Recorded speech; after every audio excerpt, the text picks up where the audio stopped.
કરીને કે સુવાહકો જે ઘન વાહકો એટલે જે ધાતુઓ છે એટલે તે તાર છે, તારમાંથી જે વિદ્યુતનું વહન થાય ને એના વિશે જોવાનું.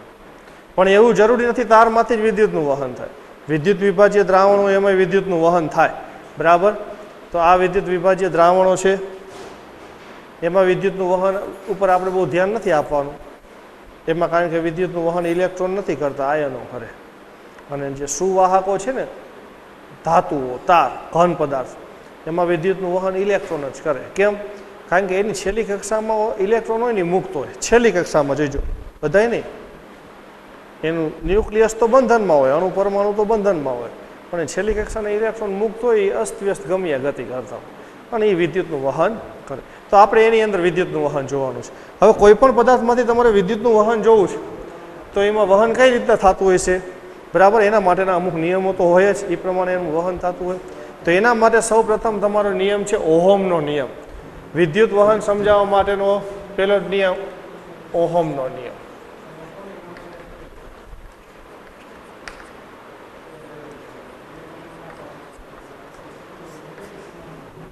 હવે આ ઓહમનો નિયમ છે એ તમને 3 માર્કની અંદર પૂછાય છે. ઓહમનો નિયમ લખો અને પરિમાણ સાથે અવરોધમાં થતો ફેરફાર સમજાવો, એવી રીતના પૂછાય 3 માર્કની અંદર. ઓહમનો નિયમ લખો અને પરિમાણ સાથે, પરિમાણ એટલે લંબાઈ, પહોળાઈ, ઊંચાઈ, એની સાથે અવરોધમાં થતો ફેરફાર સમજાવો, બરાબર. હાલો એની આપણે વાત કરવાની છે. તો ઈસવીસન 1828ની અંદર ઓસ્ટ્રેલિયાનો વૈજ્ઞાનિક છે G.S. ઓહમ. એટલે એના ઉપરથી જ આ નિયમને શું નામ આપવામાં આવ્યું છે? ઓહમનો નિયમ.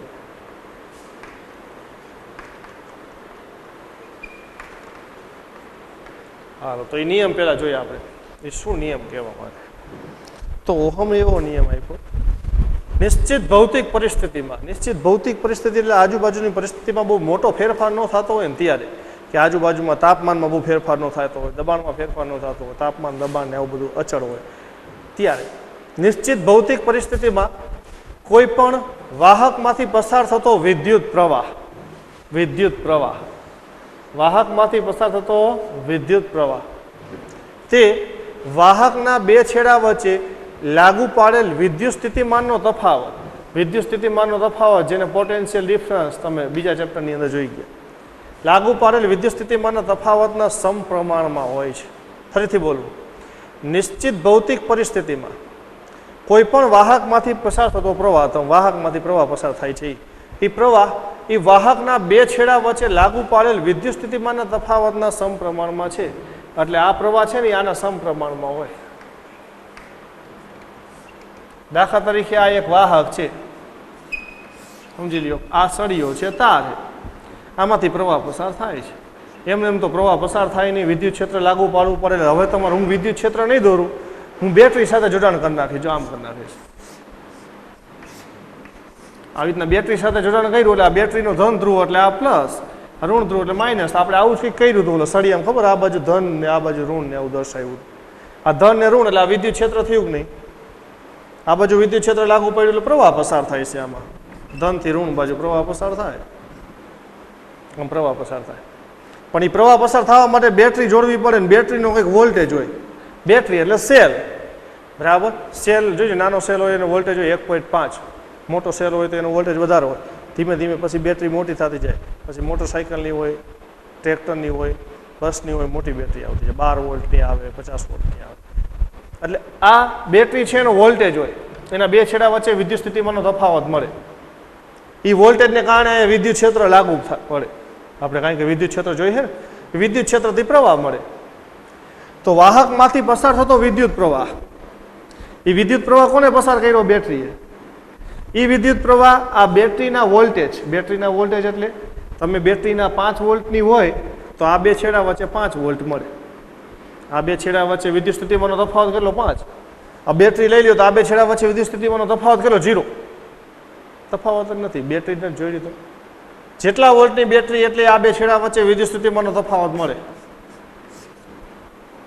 તો વાહકમાંથી પસાર થતો પ્રવાહ આ બે છેડા વચ્ચે લાગુ પાડેલ પોટેન્શિયલ ડિફરન્સ, વિદ્યુત સ્થિતિમાનના તફાવતના સમપ્રમાણમાં હોય છે. આ બે એકબીજાના સમપ્રમાણમાં હોય, બરાબર. એટલે તમે આ વધારો, બેટરીનો વોલ્ટેજ વધારો ને તો આ પ્રવાહ વધે એમ કે.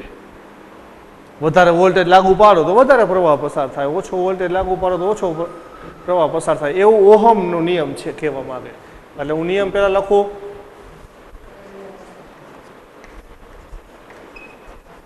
તો નિશ્ચિત ભૌતિક પરિસ્થિતિમાં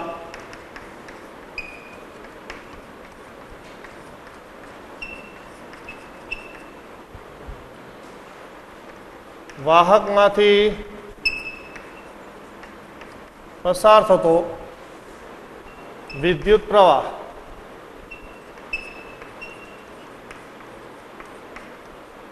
I તેના બે છેડા વચ્ચે લાગુ પાડેલ વિદ્યુત સ્થિતિમાનના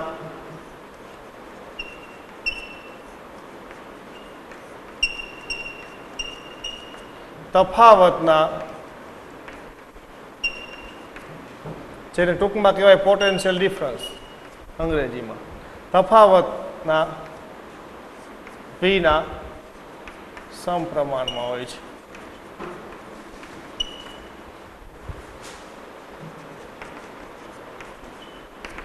કોઈ પણ વાહકના બે છેડા વચ્ચે લાગુ પાડેલ વોલ્ટેજ અને એમાંથી પસાર થતો પ્રવાહ બે સમપ્રમાણમાં હોય. આ વધારો આ વધે, આ ઘટાડો આ ઘટે.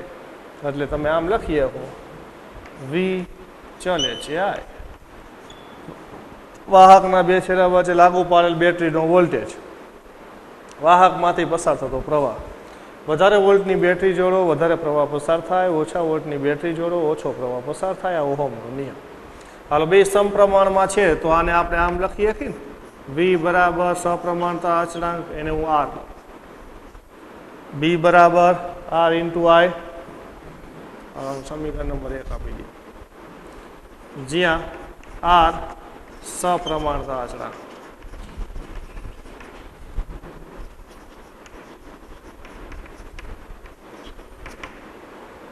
અને આ સપ્રમાણતા અચળાંક છે એટલે એ અચળ જ હોય. તમે આ વધારો તો આ વધે, એમાં R તો વધે નહીં. આ ઘટાડો તો આ ઘટે, R અચળ રહે. બરાબર. હવે આ જે સપ્રમાણતા અચળાંક છે ને એને કહેવાય વાહકનો અવરોધ. જેને વાહકનો અવરોધ કહેવાય. આ અચળાંકનું નામ શું છે? અવરોધ. આ અચળાંક કેના ઉપર આધાર રાખે છે?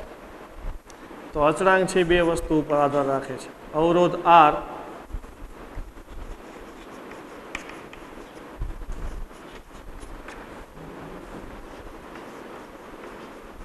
પરિમાણ અને દ્રવ્ય પર આધાર રાખે છે.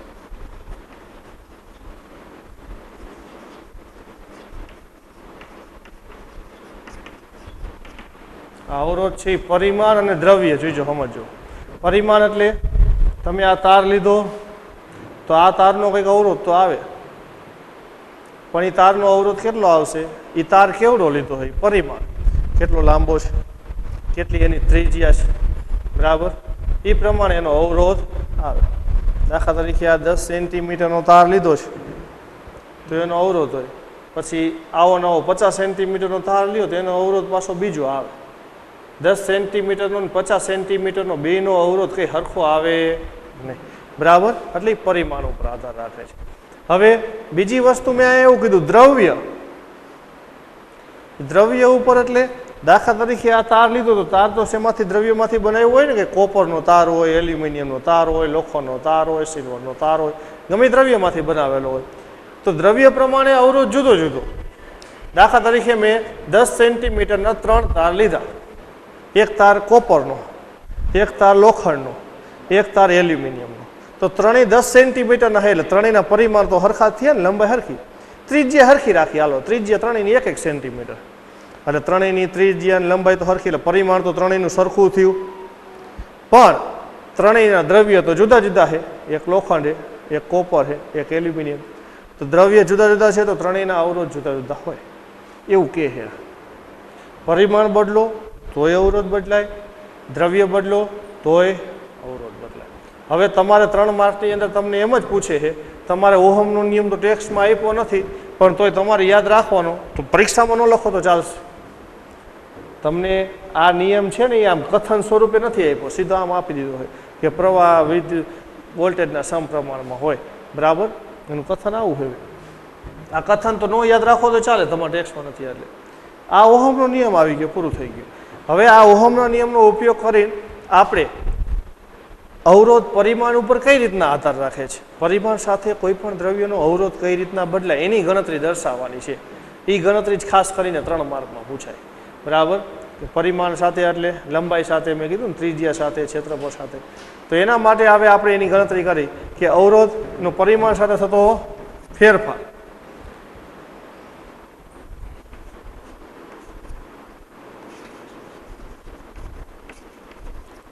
પછી આનો એકમ ને આમ દર્શાવી દો. જો સૂત્ર છે એમાંથી અવરોધ આર બરાબર શું થાય, વી ના છેદમાં આઈ થઈ જાય કે નહીં, જોવો જોઈએ. અને આને આ બાજુ લઈ લો. વી એટલે એનો એકમ શું છે, વોલ્ટ. વોલ્ટેજનો એકમ વોલ્ટ, સંજ્ઞા વી. પ્રવાહનો એકમ એમ્પિયર, સંજ્ઞા એ. એટલે આનો એકમ આવ્યું વોલ્ટ પર એમ્પિયર. એ વોલ્ટ પર એમ્પિયરને શું કહેવામાં આવે છે, ઓહમ. સંજ્ઞા અવરોધનો એકમ શું, ઓહમ. એની સંજ્ઞા ઓહમ. એટલે આમ થાય V/A બરાબર ઓહમ. વોલ્ટ પર એમ્પિયર બરાબર ઓહમ. અને એક વસ્તુ તો યાદ રાખવાની, જેવું નવું સૂત્ર આવે એટલે પારિમાણિક સૂત્ર તો બનાવી જ લેવાનું, બરાબર. કારણ કે પારિમાણિક સૂત્રનો એક પ્રશ્ન તો તમારે પૂછાવાનો જ છે, ગમે એ સૂત્રનો પૂછાય. એટલે બધાનો આવડી જ જવો છે કે ભાઈ હવે અવરોધ આવ્યો તેનું પારિમાણિક સૂત્ર બનાવવું છે, તો વોલ્ટેજનું પારિમાણિક સૂત્ર આવડવું છે. વોલ્ટેજનું પારિમાણિક સૂત્ર એટલે જૂલ પર કુલમ. જૂલ એટલે ઉર્જાનું, કુલમ ક્યુ બરાબર IT. એનું પારિમાણિક સૂત્ર તો આઈ તો મૂળભૂત ભૌતિક રાશિ A1, એમાંથી બનાવી લેવાનું. હજી આપણે પછી બનાવી લઈશું, હાલો, બરાબર. ટૂંકમાં તમને બનાવતા આવડવું જોઈએ, અને ન બનાવતા આવડે તો આપણે બનાવશું. તો અવરોધનું આ સૂત્ર આ એકમ મળ્યો. હવે અવરોધનું આપણે શું જોવાનું છે, પરિમાણ સાથે થતો ફેરફાર. અવરોધ R નો પરિમાણ સાથે થતો ફેરફાર.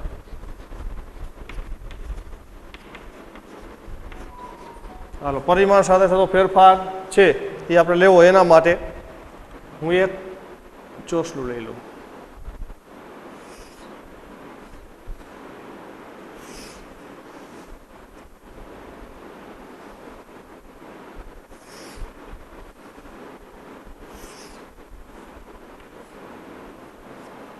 હાલો, આ એક મેં લંબઘન ચોસલું લીધું, ગમે એક દ્રવ્યનું, જેની લંબાઈ છે L, એના આડછેદનું ક્ષેત્રફળ છે A. આ રહ્યું નહીં, આ બે બાજુ આડછેદનું ક્ષેત્રફળ A, લંબાઈ L લંબાઈનું ને એ ક્ષેત્રફળ વાળું એક ચોસલું લીધું. હાલો, હવે આમાંથી વિદ્યુતનું વહન કરવું એટલે આનું બેટરી સાથે જોડાણ કરવું એટલે એમાંથી વિદ્યુતનું વહન થાય, બરાબર. બેટરી સાથે જોડાણ કરું તો બાજુમાં હું બેટરી સાથે જોડાણ કર્યું હોય ને એવી આકૃતિ દોરું, અને આકૃતિ એ કહી દો.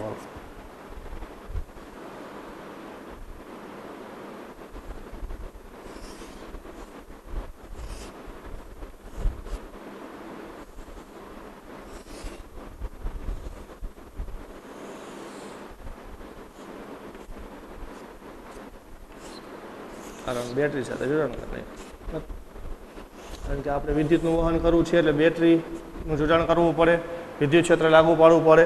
હાલો, બેટરીનો વોલ્ટેજ છે V. જેટલા વોલ્ટની બેટરી હોય એટલા બે છેડા વચ્ચે વોલ્ટેજ લાગુ પડશે. આના બે છેડા વચ્ચેનો વોલ્ટેજ કેટલો થાય, V. વોલ્ટેજ લાગુ પડ્યા એટલે પ્રવાહ પસાર થાય છે. હાલો, પ્રવાહ પસાર થયો. પ્રવાહ કેટલો છે તો ભાઈ પ્રવાહનું કહી દઉં. હાલો, એક ચોસલું લીધું, એની લંબાઈ છે L, ક્ષેત્રફળ છે, એને બેટરી સાથે જોડાણ કર્યું. 20 વોલ્ટની બેટરી સાથે જોડાણ કર્યું એટલે V જેટલો વોલ્ટેજ લાગુ પડ્યો, જેને કારણે એમાંથી પ્રવાહ પસાર થાય છે. કેટલો પ્રવાહ પસાર થયો તો I. ચોસલામાંથી પસાર થતો પ્રવાહ છે, ચોસલાના બે છેડા વચ્ચે લાગુ પાડેલ વોલ્ટેજ છે, તો તો આ બેનો ભંગાકાર કરો તો ચોસલાનો અવરોધ આવી જાય કે નહીં? તો આ ચોસલાનો અવરોધ, તો આપેલ ચોસલાનો અવરોધ આર બરાબર શું લખશું? ચોસલાના બે છેડા વચ્ચે લાગુ પાડેલ વિદ્યુત સ્થિતિમાનનો તફાવત છેદમાં એમાંથી પસાર થતો પ્રવાહ, સમીકરણ નંબર 2. હાલો, આટલો ચોસલાનો અવરોધ થયો. બરાબર. હવે આપણે કંઈક ફેરફાર કરવાનો. હવે હું શું કરું? આવા બે ચોસલા લઈ લઉં અને બેયનું કંઈક આવી રીતના કંઈક જોડાણ કરું છું.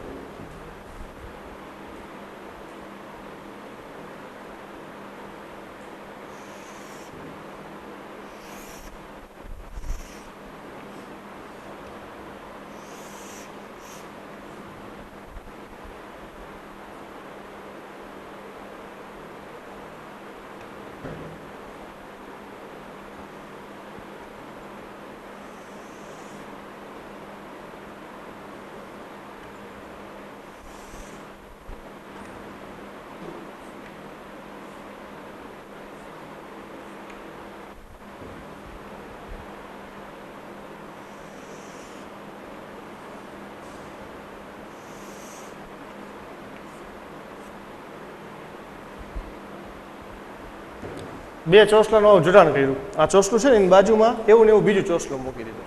આનું ક્ષેત્રફળ એ, આનું ક્ષેત્રફળ એ, આનું ક્ષેત્રફળ એ, આની લંબાઈ L, આની લંબાઈ L. બે ચોસલા બાજુ બાજુ મૂક્યા. બેમાંથી હું વિદ્યુતનું વહન કરું એટલે બેને વોલ્ટેજ લાગુ પાડવા પડશે. હાલો, બે એટલા વોલ્ટેજ લાગુ પાડ્યા ને આમાંથી પ્રવાહ પસાર થાય છે. આમાંથી એટલો જ પ્રવાહ પસાર કરવો. હાલો જોઈજો, એમને નહીં પસાર થાય. તમારે આમાંથી પ્રવાહ પસાર કરવા માટે આના બે છેડા વચ્ચે વોલ્ટેજ લાગુ પાડવા પડશે. I જેટલો પ્રવાહ પસાર કરવો એટલે V વોલ્ટેજ લાગુ પાડવા પડે.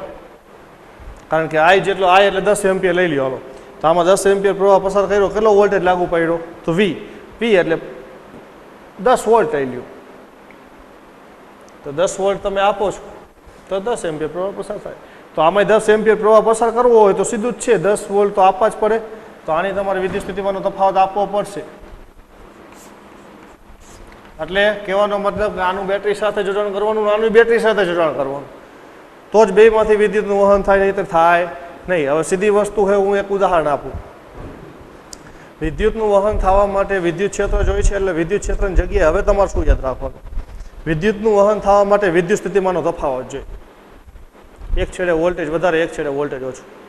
બે છેડે વોલ્ટેજ સરખા હોય, બે છેડે વોલ્ટેજ સરખા હોય એટલે બેટરીનું જોડાણ ન થયું હોય તો વિદ્યુતનું વહન થાય નહીં. બેટરીનું જોડાણ કરો ને એટલે એક બાજુ વોલ્ટેજ વધે, એક બાજુ વોલ્ટેજ ઓછો થાય. ધન ધ્રુવ હોય એ બાજુ વોલ્ટેજ વધારે હોય, ઋણ ધ્રુવ બાજુ વોલ્ટેજ ઓછો હોય. વિદ્યુત સ્થિતિમાનનો તફાવત થઈ ગયો, વિદ્યુતનું વહન થાય.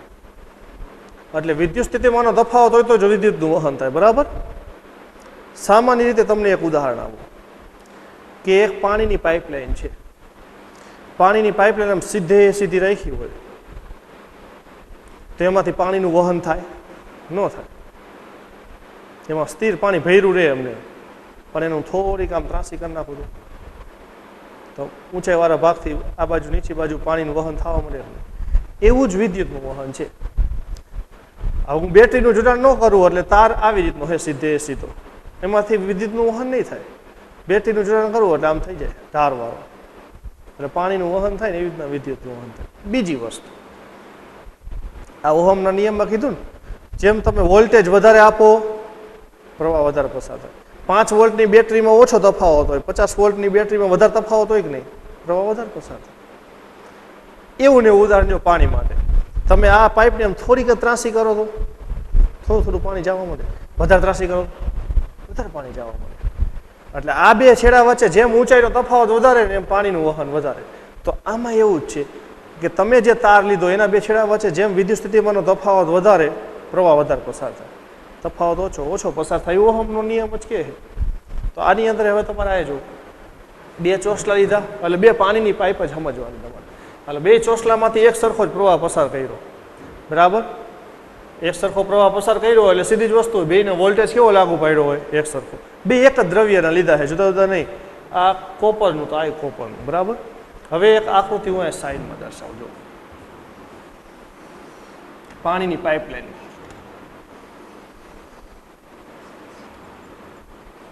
આ બે પાણીની પાઇપલાઇન છે, બેયમાંથી આવી રીતના હું જોઈ રહ્યો હોય તો હરખું જ પાણી પસાર થાય, બરાબર? કારણ કે જો બેયનો ઢાળ હરખો જ છે, એક વધારે ઓછી ઊંચી નીચી રાખી નથી. હવે તમે જુઓ ને તો આ જે પહેલી પાઇપ છે ને, પહેલી પાઇપનો આ નીચેનો છેડો અને ઉપરનો છેડો સમજી લો કે આ બે વચ્ચેનું અંતર 1 સેન્ટીમીટર છે. બીજી પાઇપમાં નીચેનો છેડો, આ ઉપરનો છેડો, આ બે વચ્ચેનું સેન્ટીમીટર 1 સેન્ટીમીટર છે. બે હરખી પાઇપ લીધી, બરાબર?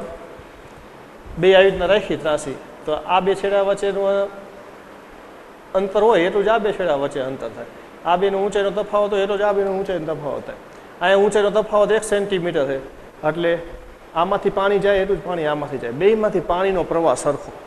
પાણીના પ્રવાહની જગ્યાએ આપણે વિદ્યુત પ્રવાહ જોવાનો, બરાબર? બેયમાંથી વિદ્યુત પ્રવાહ સરખો પસાર થાય. કેમ? બેયને વિદ્યુત સ્થિતિમાનનો તફાવત સરખો. જો આના બે છેડા વચ્ચે ઊંચાઈનો તફાવત એટલો જ આના બે છેડા વચ્ચે. તો આમાં એવું છે, જો આ બે છેડા વચ્ચે વિદ્યુત સ્થિતિમાનનો તફાવત કેવો છે? સરખો છે. બેયમાંથી પ્રવાહ કેવો પસાર થાય છે? એકસરખો. હવે તમારે શું કરવાનું છે? તો મેં આ બેને ભેગા કરીને હવે તમે એમ વિચારજો, એક ચોસલું હોય તો આ બે ચોસલા મૂક્યા ને બાજુ બાજુમાં, આની જગ્યાએ એક જ ચોસલું હોય તો, અને આ આખા ચોસલામાંથી કેટલો પ્રવાહ પસાર થાય? આ અત્યારે જે બેટરીનું વોલ્ટેજ લાગુ પડે એના માટે છે. તો હવે તમે જુઓ તો આ બાજુ જુઓ પાછા. હાલો, આ બે પાઇપમાંથી એક પાઇપ કરી નાખું, આ વચ્ચે આ કાઢી નાખું. તમે એક પાઇપ લાગે કે નહીં?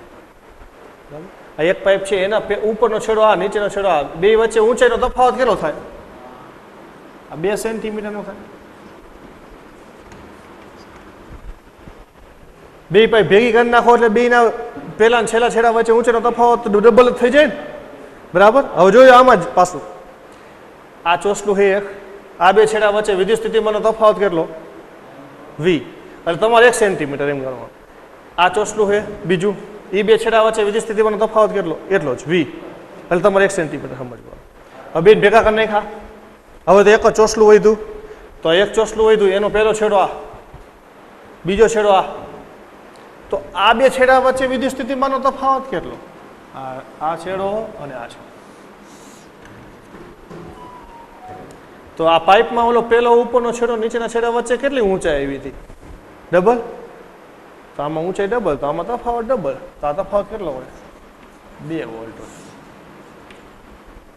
એટલે બે ચોસલા ભેગા કરી નાખો ને તો જો આખા ચોસલામાંથી પ્રવાહ તો સરખો છે, આખી પાઇપમાંથી પ્રવાહ સરખો છે ને, પણ આખા ચોસલા માટે વિદ્યુત સ્થિતિમાનનો તફાવત સરખો નથી. વિદ્યુત સ્થિતિમાનનો તફાવત કેવો થઈ જાય છે? બમણો થઈ જાય, બરાબર? હાલો, તો હવે આ એક ચોસલું બનાવ્યું છે, બેમાંથી એક ચોસલું બની ગયું છે. એ એક ચોસલું બન્યું, એની લંબાઈ કેટલી? એની લંબાઈ તો આ બમણી થઈ જાય, L વત્તા L, 2L. એક ચોસલું બન્યું, એનું ક્ષેત્રફળ કેટલું? તો ક્ષેત્રફળ તો આનું એ જ થાય. અહીંયા છે સપાટી છે એવી જ આયા છે, એવી આયા. ક્ષેત્રફળ નથી બદલ્યું. શું બદલ્યું છે? લંબાઈમાં ફેરફાર કર્યો છે, બરાબર? લંબાઈમાં ફેરફાર કર્યો તો હવે અવરોધમાં શું ફેરફાર થાય એ આપણે જોવાનું. હાલો, લંબાઈમાં ફેરફાર કરતા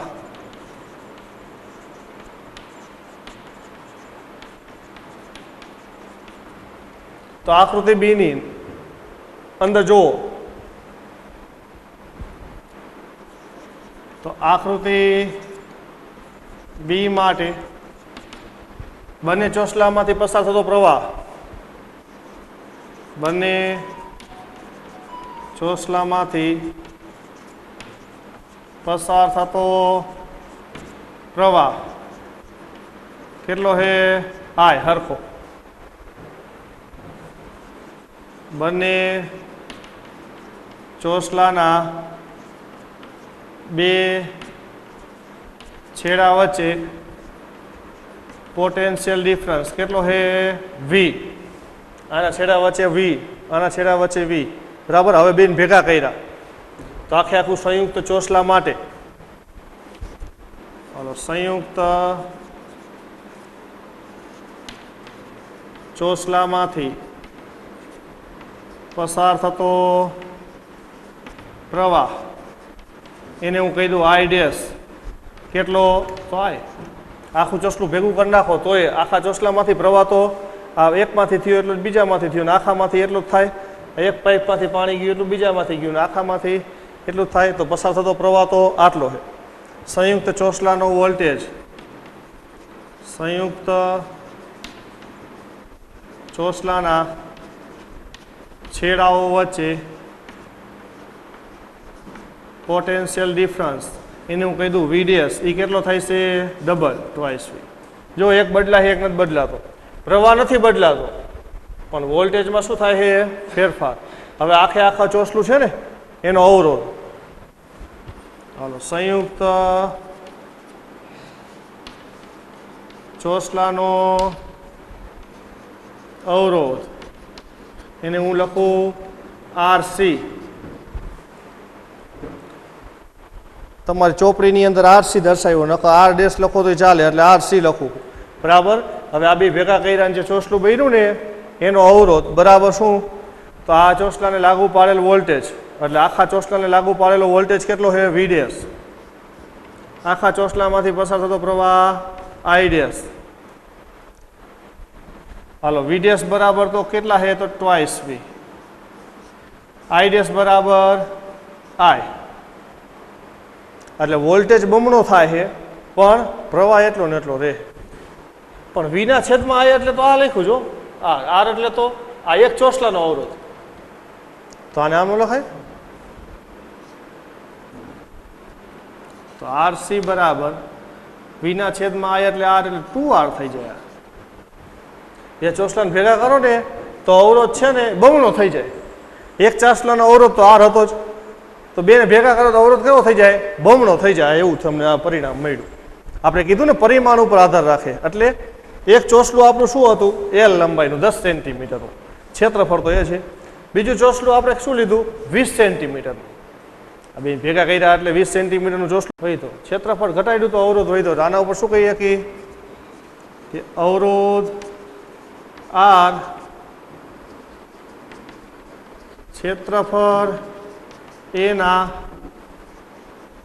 વ્યસ્ત પ્રમાણમાં છે. તો શું લખીએ કાંઈ R ચલે છે 1/A. સમીકરણ નંબર 4. સમીકરણ 3 અને 4 તમને શું દર્શાવે છે કે લંબાઈ સાથે અવરોધનો ફેરફાર અને ક્ષેત્રફળ સાથે અવરોધનો ફેરફાર, તો બેને ભેગા કરી નાખી સમીકરણ 3 અને 4 ને. તો આમનું લખીએ કાંઈ R ચલે છે L/A. લંબાઈ વધે અવરોધ વધે લંબાઈના સમપ્રમાણમાં, ક્ષેત્રફળ ઘટે અવરોધ વધે ક્ષેત્રફળના વ્યસ્ત પ્રમાણમાં. તો વળી પાછું R ચલે છે L/A છે ને આમનું લખીએ કાંઈ R બરાબર સપ્રમાણતા અચળાંક, એને લખું ρ L/A. એટલે અવરોધનું એક સૂત્ર બની ગયું. L અને A બે પરિમાણ છે, લંબાઈ ક્ષેત્રફળ, બેમાંથી ગમે એમાં ફેરફાર કરો અવરોધ બદલાય. રો એટલે વળી સપ્રમાણતા અચળાંક, એ શું છે એને કહેવાય અવરોધકતા. રોને શું કહેવાય અવરોધકતા. અને આ રો છે એ દ્રવ્ય ઉપર આધાર રાખે.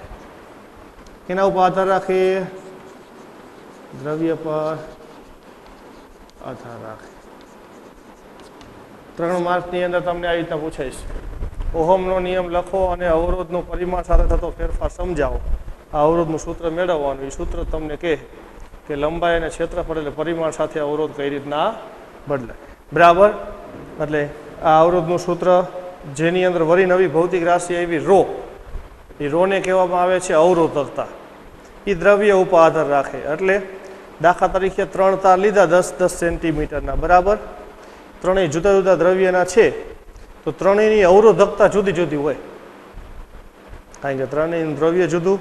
અવરોધકતા દ્રવ્ય ઉપર આધાર રાખે, પરિમાણ ઉપર નો આધાર રાખે. એટલે તમે 10 સેન્ટીમીટરનો લોખંડનો તાર લીધો હોય એની અવરોધકતા કંઈક છે 5. 50 સેન્ટીમીટરનો લોખંડનો તાર લ્યો તો એની અવરોધકતા 5 જ થાય. અવરોધકતા લંબાઈ ક્ષેત્રફળ પરિમાણ ઉપર નથી આધાર રાખતી. અવરોધકતા ફક્ત દ્રવ્ય ઉપર આધાર રાખે. દ્રવ્ય બદલો તો જ અવરોધકતા બદલાય. લંબાઈ ક્ષેત્રફળ પરિમાણ બદલાવ તો અવરોધકતા બદલાતી નથી, બરાબર. હવે એનાથી આગળ પાછું છે હજી ઓહમના નિયમનું એક સદિશ સ્વરૂપ, પણ હવે એ પછી આપણે આને આગળના લેક્ચરમાં જોઈશું, બરાબર. સમય ઘણો બધો પસાર થઈ ગયો છે એટલે. તો અત્યારે આપણે જોયું ઓહમનો નિયમ, અને ઓહમનો નિયમ ઉપરથી અવરોધની પરિમાણ ઉપર થતી અસર, લંબાઈ અને ક્ષેત્રફળ સાથે અવરોધમાં થતો ફેરફાર. બરાબર. હવે આગળનું પછી આપણે જોઈશું.